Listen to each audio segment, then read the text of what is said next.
Bienvenue. Aujourd'hui, on se penche sur une formule vraiment percutante, 3 mots qui résonnent encore très fort. Dieu est mort.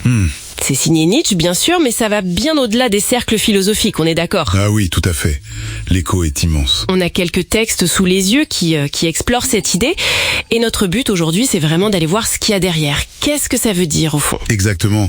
Et la première chose, peut-être, c'est de dire que ce n'est pas juste une déclaration d'athéisme, quoi. Ah bon? Pourtant, c'est souvent comme ça qu'on l'entend. Oui, mais pour Nietzsche, l'athéisme... c'était presque acquis. C'était pas ça le cœur du problème pour lui. Le Dieu dont il parle, c'est bien plus large. D'accord.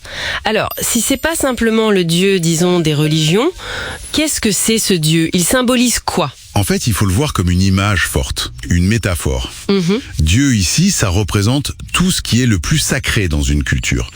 Les valeurs fondamentales qui organisent tout. Les piliers, en quelque sorte. Voilà, c'est ça. Pour l'Occident, qui vient du platonisme, du judéo-christianisme, ça renvoie à des notions comme la vérité absolue, le bien absolu, l'esprit pur. Ok. Des idéaux qui placent souvent la vraie valeur ailleurs, dans un autre monde, parfois au détriment de la vie ici et maintenant. Ces valeurs étaient vues comme indiscutables, le socle. Donc quand Nietzsche dit « Dieu est mort », il annonce que tout ce système de valeurs est en train de s'effondrer, c'est ça? C'est exactement ça. Il pose un diagnostic. Ces valeurs ultimes, ce socle sacré sur lequel on vit depuis des siècles, ça perd de son autorité, de sa crédibilité. D'accord. C'est pas juste une petite fissure, c'est une crise profonde des fondations de notre culture. Cette autorité transcendante qui donnait un sens sacré à nos normes, elle s'efface. Et comment il met ça en scène? Parce qu'il a une image très très marquante pour ça, non? Oui, la fameuse parabole de l'homme fou, dans le gai savoir. Ah oui, celui qui cherche Dieu avec une lanterne. C'est ça, en plein jour, sur la place publique. Et les gens se moquent de lui parce qu'ils sont athées, justement. Et il leur crie « Où est allé Dieu? Je vais vous le dire. Nous l'avons tué, vous et moi. » C'est puissant comme image. Très puissant. Ce qui est fou, c'est que cet homme fou, il constate que cet événement énorme, cette mort, a bien eu lieu, c'est nous qui l'avons fait, mais personne n'a encore compris les conséquences gigantesques. Il arrive trop tôt, c'est ça qu'il dit? Exactement. L'onde de choc n'est pas encore arrivée. On n'a pas encore mesuré ce que ça implique. Et la conséquence qu'on redoute tout de suite, c'est le chaos. Si Dieu n'est plus là, si ses valeurs s'effondrent, alors tout est permis. C'est un peu ça l'idée.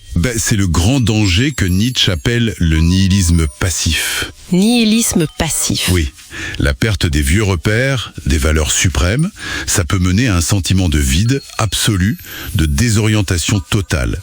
On se dit, plus rien n'a de valeur, tout se vaut. Un effondrement du sens, quoi. Et ça, c'est dangereux. Très dangereux, oui.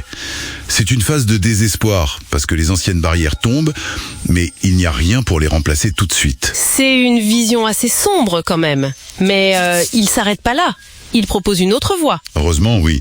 Face à ce nihilisme passif, il y a ce qu'il appelle le nihilisme actif. Actif, d'accord. Pour lui, la mort de ces anciennes valeurs, qu'il voyait souvent comme hostiles à la vie, très ascétiques, c'est pas seulement une catastrophe, c'est aussi une libération. Une chance. Une opportunité. Une opportunité unique, oui, de devenir créateur, d'inventer de nouvelles valeurs.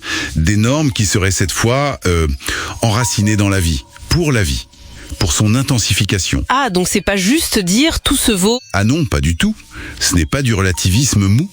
C'est au contraire une recherche active. Qu'est-ce qui rend la vie plus forte, plus riche, plus épanouie? Il pensait trouver un peu ça dans la Grèce d'avant Platon, la Grèce tragique. Donc il se voyait un peu comme un médecin de la culture. Il diagnostique le problème, cette perte de valeur, mais il propose aussi un remède, la création de nouvelles valeurs. On peut dire ça, oui. Il pensait que c'était l'histoire elle-même, en fait, qui menait à ça. L'exigence de vérité poussée jusqu'au bout finit par questionner la valeur de la vérité elle-même. Et donc ça sape les fondations. C'est le système qui s'auto-détruit, en quelque sorte. En quelque sorte, oui. La crise qu'il décrit, c'est pas juste son idée à lui, c'est un processus historique profond qui arrive à un point critique à son époque, selon lui. Ce qui explique pourquoi Dieu est mort, c'est tellement plus qu'un slogan athée provocateur. Absolument. C'est l'analyse d'une mutation culturelle gigantesque. Et les effets, on les ressentirait encore aujourd'hui. Tout à fait. Nietzsche disait qu'il décrivait l'histoire des 2 prochains siècles. Bon, on y est. Hein ? Oui. Et la question qu'il nous laisse, et qui est toujours brûlante, je trouve, c'est face à cet effondrement des anciennes idoles, où en est-nous ? Est-ce qu'on est coincé dans ce nihilisme passif, ce désespoir, cette fatigue de chercher du sens ? Ou est-ce qu'on arrive, peut-être difficilement, à faire émerger ce nihilisme actif, cette création de valeurs qui disent oui à la vie ? C'est une question ouverte, et c'est peut-être ça la grande piste de réflexion que Nietzsche nous a laissée.